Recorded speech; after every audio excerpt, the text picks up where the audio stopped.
Hi. Well, welcome to the first development diary for GameGearMaster.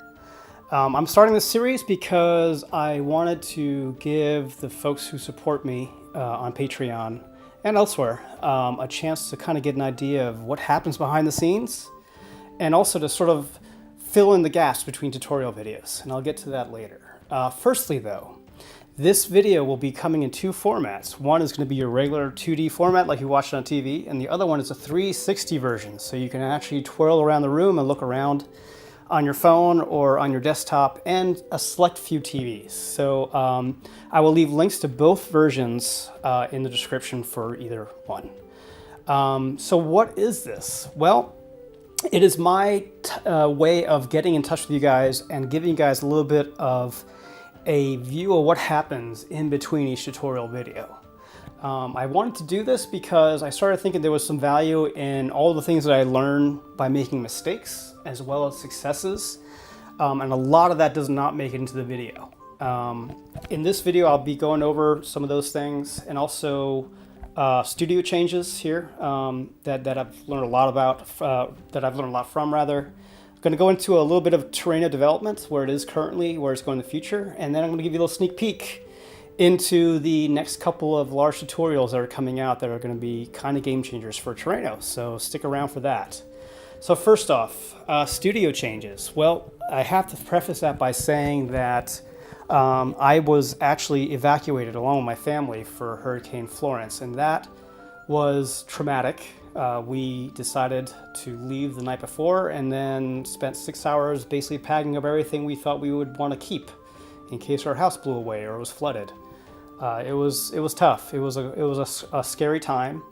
But you know, it's funny. Every situation like that has a silver lining. And for me, what it was that it forced me to get out of this production loop that I was in for GameGearMaster tutorials, where I literally was going so fast that I never had time to look at what I was actually doing. And I never had time to actually look at the process inconsistencies that I had in everything that I was doing.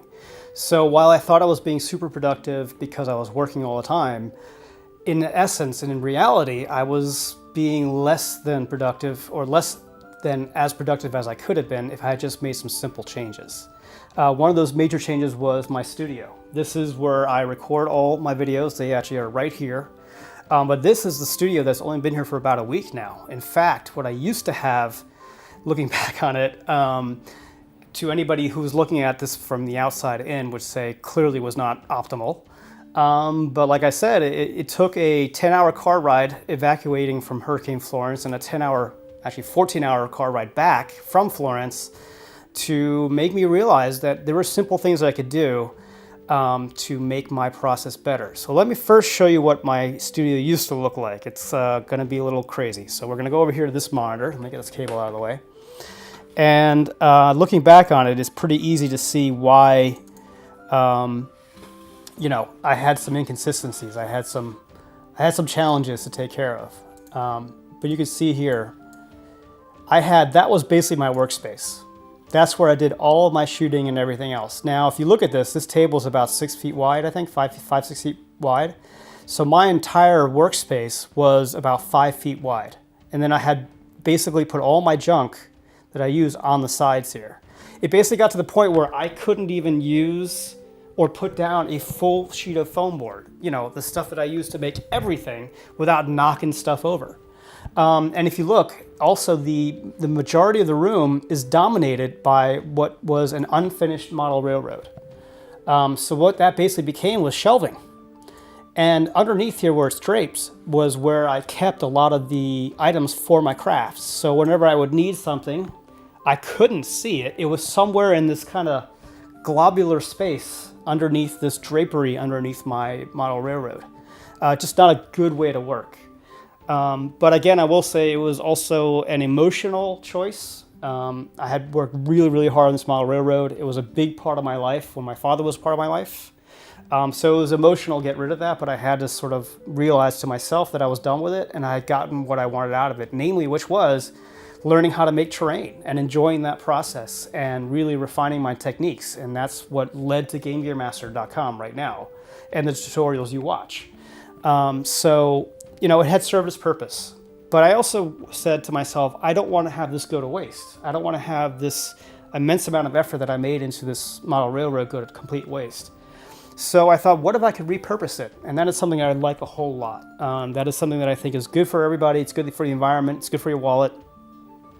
And it makes you feel better, I think, than just going out and buying something. In fact, if you look over there, you can see my gaming table, and that's all repurposed wood. That was all wood that I either was cut off from other projects, stuff that I got from my wife from her work, and things that I had laying around. So actually, this table that I've now made here, this whole L-shaped table, this used to be the benchwork for my railroad. And let me show you how that looked before, how that looked when I was designing it. Basically what I did was I took all the separate pieces of the benchwork and then rearranged them. This used to be, you can see that window is there. This whole railroad used to be around this outside edge. Well, I was smart enough at the time that I made the model railroad to make it modular, so you can actually lift sections out and move it around in case we had to move or I had to take it down for whatever reason. I also made it fairly lightweight, so it's basically all pieces of 1x2 ribbing and support structure with a 2-inch piece of foam board on top. So my only challenge was to actually convert the top to something that was desk-like. And that meant taking all the railroads, the track off and whatever else, and putting a thin sheet of MDF on top and also glass and some plastic where appropriate. So it wasn't too terrible. Basically the total cost for the build for me was about 20 bucks for the sheet of MDF. I had the paint, I had used that for the table over there, so it actually already matched up. So yeah, it made a lot of sense to do this at the time. And this also goes back into the process stuff I was talking about. I realized that I had set myself up in such a way that it was actually stressful to go and craft. And that's a sad thing, that's a shame. In fact, it would also take me more time to prepare to craft than to actually craft. Because I'd have to pull stuff out, put it in arm's length, in arm's reach for me, and I'd have to find all that stuff too. So I was basically resetting my workspace every single time. So I think there's something to be learned, and there's a lesson there. So what I did this time around was I also left the table heights here in the height that it was for when it was a model railroad layout, which is actually higher than a normal desk. And I sort of did this out of laziness first because I didn't want to cut the legs off. I figured I'll just sit on the stool. But the nice added benefit of this is it becomes a great stand-up desk. And standing up while you're working has a lot of benefits. You're not using a lot of energy to get up, roll your chair out, walk somewhere, get what you need, walk back, sit down, and pull in. You're literally just walking over, getting something, and walking back. It's just great. You have a lot more freedom of movement. There's just a lot of advantages to it that I just never really realized. And also, for me personally, because I'm a little older, it's been easier on my back because I'm not hunched over like this all day. I'm basically standing up like this. So it promotes better posture, it promotes better strength in my back, and it actually makes my back last longer. I also kind of thought a lot about not having anything on my tabletop. If you look here, this is probably going to change too because I want to have this below the profile, but I made these little cup holders to hold essential things like water, which I use a lot for thinning down paints, and also a brush washing. And I also made a little basically holster here for my hot glue gun. So right there, the things that I use all the time are right at hand. And everything else that I don't have right there, I also have in one basket. Like this is sort of the core tools that I use all the time. So I can literally pull these out in one basket, or I can leave them down here and just pull out the few tools that I'm going to need for that day. It just makes a big difference for setup. So my setup is basically already there, all done. The other thing I did too was I stopped having anything hidden. Well, that's not true. I still have some stuff under drapery over there, but I know exactly what it is. It's bulk cardboard, bulk boxes, things that I may touch once every few months, but everything else is labeled and has a home. So you can see over here, I have all these tubs. By the way, these are great. I think these are amazing. They're great value. They're $1 from Dollar Tree. Everything has a label on it, and you'll also notice the label is not permanent. It's just masking tape with Sharpie. I made that mistake in the past of actually permanently labeling something thinking it will never change, but it always does. You always repurpose, or at least I always repurpose. And they stack pretty well. And then I also I salvaged these shelves. I had these in my garage for a long time, but I took them out of my attic where they were being stored. And then I used foam board from Dollar Tree to make the shelves tops, and they're more than durable enough for these lightweight materials. And I also sort of categorized everything in, like this is all supplies, this is all paints and glues and thinners and plaster. And then I have storage containers down here. I have cutoffs of foam. And on the way bottom is stuff that I may never use, but I may want to look into for crafts later. I also made the decision to take a lot of my tools that I use all the time and put them here. So I grabbed a tool drawer from my garage, and that has been a godsend. I never realized how much time I spent walking out of this room, going down my stairs, going into the garage, searching around in that nightmare to try to find the right tool, then walk all the way upstairs, only to realize I maybe brought the wrong drill bit or the wrong screwdriver or whatever. So now I have a subset of the most essential tools up here. It's those little types of efficiencies that make a big difference. I also have a place for things like my rulers. They're right here at hand, and they have a home. They have a nail that they go on right here. The other thing that I've learned too is there's a lot of, and this may seem obvious to some of you, and it is obvious in hindsight, but I think it's important to mention.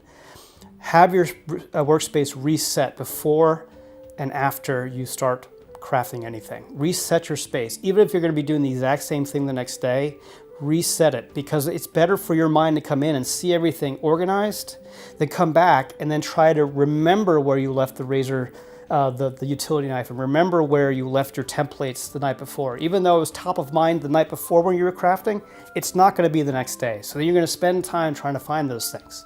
So it's better to reset your workspace at night and then come back.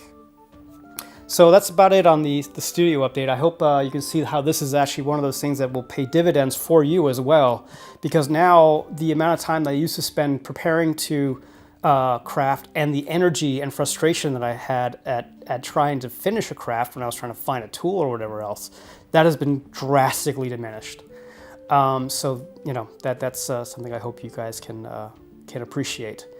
So let's talk a little bit about Terraino development. As you may have noticed, the last couple of weeks there haven't been a lot of videos, and that's been a combination of reasons. One, I've been redoing my studio. This obviously was a pretty large endeavor. And also because I got to the part in Terraino Tavern development that I had been dreading. A part that I had been trying to find a solution for months. And I got close, and I thought I was ready to go a week or so ago. What is it I was trying to make? Roofs and rafters. What makes this difficult is that it's going to be a completely new type of Terraino piece that combines, first of all, they're single-sided, right? They don't have connectors on both sides. They're also the length of not just a wall piece, but a wall piece plus a connector. And they have to be able to have sectional roofs put onto them, so you can actually have roofs. I also wanted to find a good solution to making roofs that looked great. There's guys out there who make amazing looking roofs. Like if you haven't checked them out, check out Dungeons and Glue Sticks. He makes phenomenal buildings. They're amazing. But as far as I know, the way he does roofs is he cuts out individual tiles and then glues them on one by one. And to me, I don't have that kind of time, and I don't expect my viewers to have that kind of time either. So I spent a lot of development time on those kind of things, and I was never really happy with my solutions until recently. But even when I came up with a solution that I like, which is this, and I'll go into how I make these. This is version 5 or 6 of my roof tile assemblies. What you have to remember is a lot of times when I'm making Terraino stuff, it's not like, a lot of other crafting channels, they will do one-offs. They will do a one-off of a cart. They craft a cart for your gaming table, and they make it once. And the way they make it may be suboptimal. It may not be ideally the way that you would want to make it, but he's showing you can make it, and that's it. But when I do Terraino stuff, I'm not only trying to make Terraino pieces that are interesting to you, but I'm trying to also make them repeatable and easy to make and inexpensive and easy to source the parts for. So that's why you'll hear me a lot of times say that this is from the Dollar Tree. And that's because I know that's relatively ubiquitous, at least in the US and Canada. So when I say that, I can be 99% confident that if you live in the US or Canada, you can get those materials. And also, by the way, if you don't live in those two countries and you don't have access to what I'm talking about, you can always go to GameGearMaster.com, and I'll have links there where you can get them on Amazon. By the way, clicking through those links does help the channel a little bit, so I really do appreciate that too. But that's part of what also keeps the development kind of slow at times, because in making these, I tried about 5 or 6 different ways to make these individual shingles. Some were easy, some were really hard, but there's also the easy methods. You couldn't make as many at the same time, so it took a lot longer. The hard method looked amazing, but from a distance you couldn't tell the difference, and it also took a lot longer to make. And there were certain solutions that I'd never even got until I started making the tiles, recording the videos, starting the tutorial, and getting into that process before realizing, whoops, I have a fatal mistake that I have to fix. One of them was I couldn't figure out, I had no good solution to, if you have a roof that's one shape on one part of the building, and then you have a roof that's another shape on another part of the building. For instance, on the front of our Terraino tavern right here, you have one roof that's going to be here, and then you have one roof that's going to be here, and they're not going to marry up evenly because they're going to have 2 different peaks. And I had no good solution to that until I tried and failed to make my first video, and then I realized, oh, I know what I have to do. But sometimes it's these little things that can really delay development. And the other thing that can delay development, which I had also on roofs, was I had these requirements in mind for what the roofs had to be able to accomplish. And one of them was that peaks had to be able to be at a 90-degree angle to themselves. Because if you look at the image for the Blue Water Inn, you can see here the peaks of the roofs are at 90-degree angles to each other. So I was fixated on this idea, and that is incredibly complicated to do in a modular way, because you have to have pieces that are on a 45-degree angle to each other, but they're not really on a 45-degree angle because it's going to be some fraction of that, because the roof itself is on an angle. It makes it a nightmare to develop and build. But once I realized, hey, you know what? There's no reason that this has to be a 90-degree roof. It could be in the other direction. All of a sudden, I had taken away that one requirement that had made me scratch my head for months about how to actually do Terraino roofs, and it all came together. So there is a lot of you can't see the forest for the trees kind of situation, and that only comes with time. Things have to marinate, and then you have to sort of try and fail. For instance, you can see here are the last 2 versions of the roof pieces that I've been working on, and there's only one slight difference between the two. This is the actual connector where this would actually sit like that. But you'll notice there's this fascia piece here, and this is also going to have shingles on it just like this. You notice it's relatively narrow, and I started realizing, if my goal always with Terraino is to make it very forgiving for inaccuracies, because we're all human and we're going to make a lot of these pieces, and after a while you just make them and you're sort of on autopilot. So, you know, you're not going to be obsessing over every single measurement all the time. So what I realized was this is not enough of a tolerance to make sure that these are, you know, the pieces you put in there are long enough or short enough. So there had to be some more give. So the next version I did a lot wider fascia. And in doing this, I solved another problem. And I never realized it until I actually made the wider fascia. And that was, with this type of a piece, now I can have roofs of different widths butt up against each other, and there will be no seam, and there will be no problem if they're not the same shape, because this fascia will go right up to the next piece. So it's all these little things that only come from failure. For instance, for roofs and rafters, I have about 6 hours worth of tutorial video I recorded now, and that's all the different iterations. And I may put something out in there that has excerpts of all the failures, but again, that takes time. So going through 6 hours of videos is a lot. But so I wanted to give you that idea, and also I also want to talk a little bit about why I don't want to be a slave to a delivery schedule, because I see a trend in a lot of how-to videos and niche video channels on YouTube where they're putting out content because they feel like they have to put out content. And my promise to you is I want to put out value I don't want to put out quantity, I want to put out quality. So I hope you stick with me in that, because for instance, with these roofs and rafters, I could have released them a couple weeks ago and it would have been imperfect and not great. And then this video would have lived online for potentially for the life of my channel. And then it would be disseminating poor information that I would then have to, in a later video, try to fix. And I don't really want to do that. I feel like these tutorial videos, they're not something that you watch once. They're something that you can watch again and again and get value out of. And also somebody new can watch in a year or 2 years and still get value out of. So I want to make sure that they're really good. And I don't want to spam you guys with content that you don't need or want. You know, I did that once. I'll admit it. My second video for Terraino Tavern was Terraino Archways.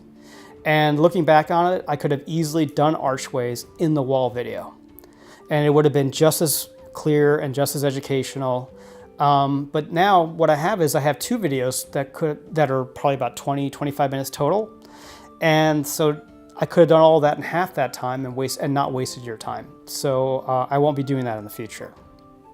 I also will be doing other types of videos along with Terraino. There's going to be a little bit of cross-pollination between things like quick RPG crafts. For instance, the next Terraino video I'm going to do is for this bar. This is going to be for the Terraino Tech series, but it is also a quick RPG craft. You could actually use these ideas in any kind of terrain, any kind of building you make. So there will be more of this type of stuff, one-off pieces that are more unique and more detailed. So yeah, keep an eye out for this. A little bit of a sneak peek, and I'm super excited about this. The next Terraino set. Now that we are coming on the tail end of Terraino Tavern, don't worry, I haven't forgot about the fact we need to do stairs, railings, fireplaces, bedding, beds, and stuff. That is still coming. But keep in mind, all those items, they can be used in any Terraino set, so they're going to be peppered in throughout the major releases. So as of right now, we have Terraino Basics, we have Terraino Tavern, and next we will have Terraino Strongholds. And I'm sure a lot of you can guess why. Clearly, I'm a huge fan of Matt Cogill. I think he has done so much for this hobby and for rejuvenating this hobby. He got me back into it in a big way a few years ago. I am super happy for his success, and I want to encourage more success to go his way. So yes, the Terraino Strongholds is very much inspired by the fact that his Strongholds and Followers book is coming out. And I think it's a great thing for players too and DMs to have, because I love the idea of a DM being able to say, here's a Terraino set, you can build your own stronghold. Each wall costs X, each connector costs Y. If you want to have this fireplace, it costs this much gold. If you want this large a piece of land, you can count up the squares, and that's how much it's going to cost for you. Now, granted, Matt may have different ideas for how to do stronghold stuff in his books. That's fine.